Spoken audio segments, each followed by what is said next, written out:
नौदल दिनानिमित्त मालवणमध्ये 8 महिन्यांपूर्वी पंतप्रधान नरेंद्र मोदींनी अनावरण केलेला छत्रपती शिवाजी महाराजांचा पुतळा आज दुपारी कोसळला। हा पुतळा का कोसळला याचं कारण अद्याप स्पष्ट झालेलं नाही। मात्र विरोधकांनी आणि शिवप्रेमींनी या प्रकारावर संताप व्यक्त करत सरकारला धारेवर धरलं। हे काम निकृष्ट असल्याचा आरोप विरोधकांनी केला, तर हे काम घाईगडबडीत आणि शिल्पशास्त्रानुसार झालेलं नसल्याचा आरोप माजी खासदार संभाजीराजे छत्रपती यांनी केलाय। आमदार वैभव नाईक यांनी या प्रकाराबद्दल बांधकाम विभागाचे कार्यालय येथे तोडफोड केली आहे। याशिवाय मनोज जरांगे पाटील यांनीही सरकारवर टीका केली आहे। एकंदरीत या प्रकरणानंतर राजकारणात पुन्हा गरमागरमी होण्याची शक्यता आहे। संभाजीराजे यांनी ट्विट करत सरकारवर टीकास्त्र सोडलाय। संभाजीराजे यांनी म्हटलं आहे की पंतप्रधानांनी उद्घाटन करण्यासाठी घाईगडबडीत उभारलेला पुतळा कोसळला।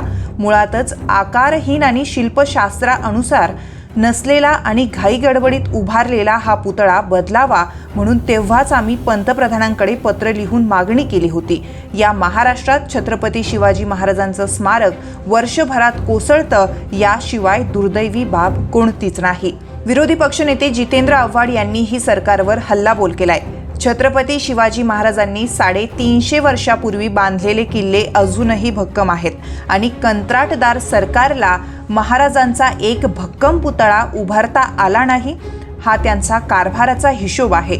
महाराष्ट्राचे आराध्य दैवत असलेल्या महाराजांचा पुतळा नेमकं कुणाच्या मार्गदर्शनाखाली तयार केला गेलाय? हा पुतळा उभा आणि हातात मान्यातून उपसलेली तलवार असलेलाच का आहे?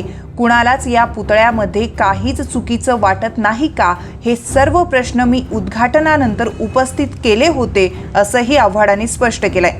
मालवण राजकोट येथील छत्रपती शिवाजी महाराज यांचा पुतळा कोसळल्याने उभाटा गटाचे आमदार वैभव नाईक चांगलेच आक्रमक झाले। मालवण येथील सार्वजनिक बांधकाम विभागाच्या कार्यालयाची आमदार वैभव नाईक यांनी तोडफोड केली। पुतळ्याची देखभाल आणि निगा राखण्याची जबाबदारी सार्वजनिक बांधकाम विभागाकडे होती, त्यामुळे या विभागाचे कार्यालय फोडण्यात आलं आहे। हा व्हिडिओ सध्या सोशल मीडियावर व्हायरल होतोय। मनोज जरांगे पाटील यांनी देखील या घटनेवरून सरकारवर टीका केली आहे। ते म्हणाले की त्यांना दैवत देखील कळत नाही, पुतळ्याच्या कामात देखील भ्रष्टाचार केलाय।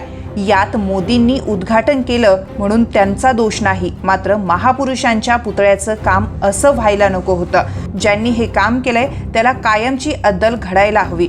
हे स्मारक बांधणाऱ्यांना जेलमध्ये टाका, असं म्हणत जरांगेंनी राज्य सरकारवर तोफ डागली।